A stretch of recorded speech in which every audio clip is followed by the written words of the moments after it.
So Chuck and Amara have this whole conversation of, please, help me blow up the world. She's all like, no, but I wanna. No, you shouldn't. Come on, let's blow up the world. No, you're not done playing with it yet. You think that's good enough? How much more time do we need in the episode?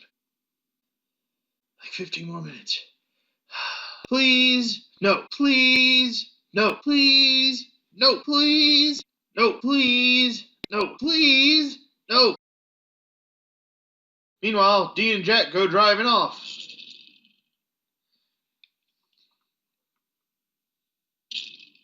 They show up, they meet strange and interesting people. Jack plays with some pretty rocks. They get some ribs and leave. You know, Jack, I've always hated you. Meanwhile, Sam and Cass are all like, yo, Cass, this is a bunch of bullshit. I know, man. I wish we could find some other way of stopping all this. What if we tried continuity? Continuity? That's never worked for us before. We've always waited for a solution at the last minute. I'm gonna try, damn it. I'm gonna go talk to Death. Oh my god! Death is evil! Well, that just bites it. I guess we're going to fight everybody then.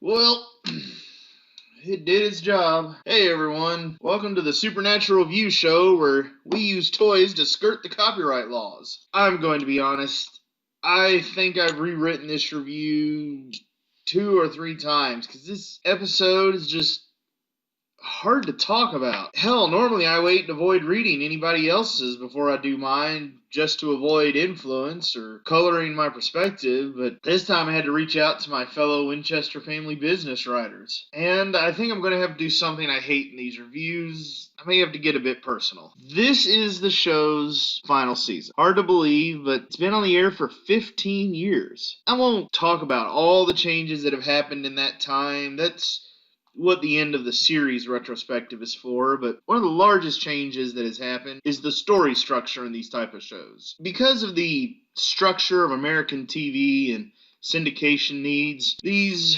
hour-long speculative fiction shows most often had a story that was exclusive to that week, with once or twice a season doing an episode that had some continuity. For Supernatural, I like to refer to it as Monster of the Week versus an arc episode. This largely contrasts with the current trend of TV on streaming, where each episode is a small part of a larger whole, making the TV show more like a novel or a 12-hour movie.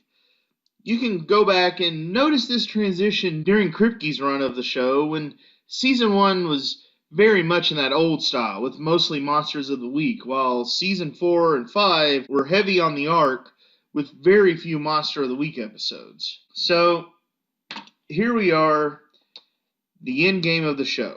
We just had 3 Monster of the Week episodes to give the show a kind of send-off, with each of them representing the 3 main archetypes of Monster of the Week episodes the show would do. Possibly. I'm still thinking about this. So now we are in the final 4 arc episodes, and it looks like they are completely closing out all possible enemies. This episode set it all up. It seems like the next episode is going to be defeating Death, who is now Billy, which means the next episode after that would probably be defeating Mr. Goo, that big empty boy, leaving the big finale for Chuck, and thus absolutely no possible enemies left ever again for the Winchesters. So why does this ending feel like an effort to ignore what came before rather than celebrate it?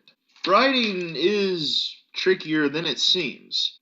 I don't do it professionally, I just enjoy it as a hobby. In no way am I saying that it's easy. Heck, I'm working on a Supernatural fanfic right now with no restriction on actor schedules or budgets, and I'm stuck on an idea of what to do with Sam. I get where the writers are coming from sometimes. I can almost see exactly how some of this show's mistakes get made. When you reach the finale in your story, the word culmination is both apt yet insufficient. Chuck back in season 5 said it best. Endings are hard, but what he didn't say is because they have to be perfect. You want it to be a reward for your audience. You want it to pay off every little tidbit you put in. Every plot thread, every character moment, you want it to all come together right there and hit the audience with the most powerful of emotions. Doesn't matter if it's happy or joyous or hilarious or horrific or tragic or heart-wrenching,